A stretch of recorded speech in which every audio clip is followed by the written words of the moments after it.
Many people think that carrying around a rabbit's foot in your pocket will bring you good luck. But suppose you thought an elephant brought good luck. What are you going to carry him in? A shopping bag? Well, once there was an elephant who... let me show you about it on my time machine.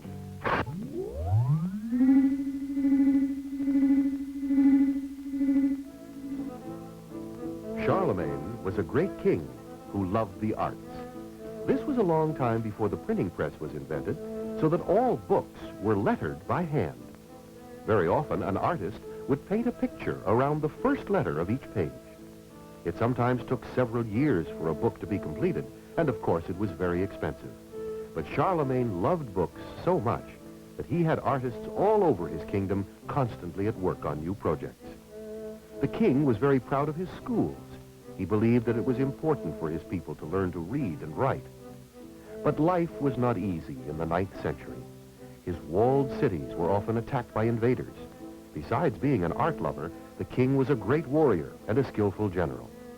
Fortunately for him, because he spent much of his time in fighting, he had a well-trained army, and they won many battles.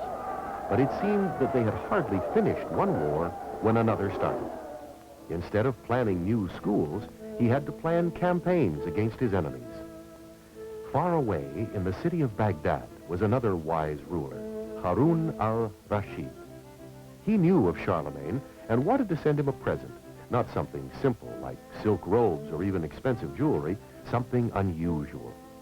Finally, he decided to send him an elephant for a pet.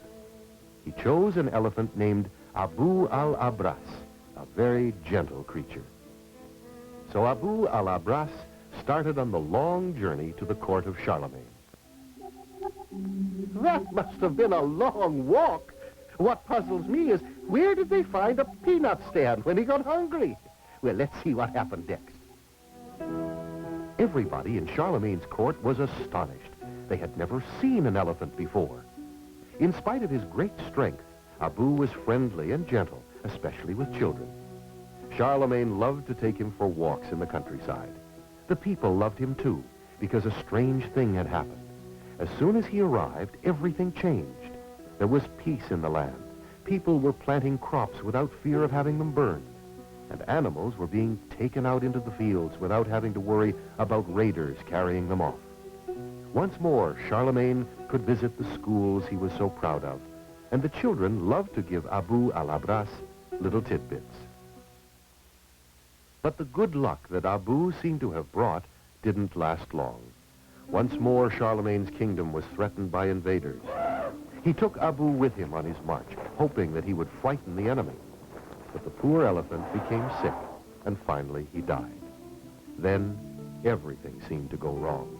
The huge bridge Charlamagne had built over the Rhine River burned. A disease killed off many of the farm animals. Finally, Charlamagne, now very old, died too. Charlamagne, of course, is still famous. But Abu, the only thing we have to remember him by is a little statue which a sculptor carved from one of his tusks.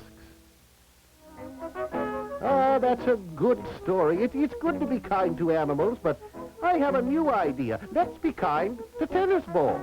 How would you like to be knocked back and forth all day long? As the president of the Society for the Prevention of Cruelty to Tennis Balls, I have invented a new kind of tennis racket. See?